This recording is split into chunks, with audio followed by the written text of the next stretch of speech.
National bank میں متوفی ملازمین کے بچوں کی ملازمت سے متعلق ہائی کورٹ کا فیصلہ کالعدم قرار۔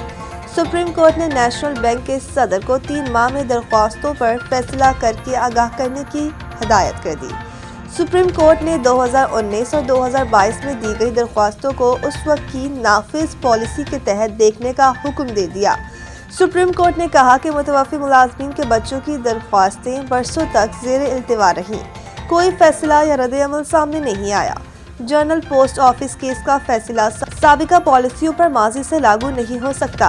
سپریم کورٹ کے فیصلے اصولاً مستقبل پر لاگو ہوتے ہیں جب تک عدالت خود نہ ماضی کا ذکر کرے۔ سپریم کورٹ نے قرار دیا کہ 2011 کی پالیسی موجودہ نافذ درخواستوں کے وقت نافذ تھی۔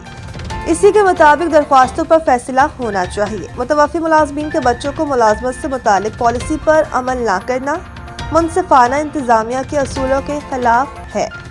سندھ ہائی کورٹ نے متوفی ملازمین کے بچوں کی ملازمت سے متعلق آئینی درخواست جنرل پوسٹ آفس کیس کی روشنی میں مسترد کر دی تھی۔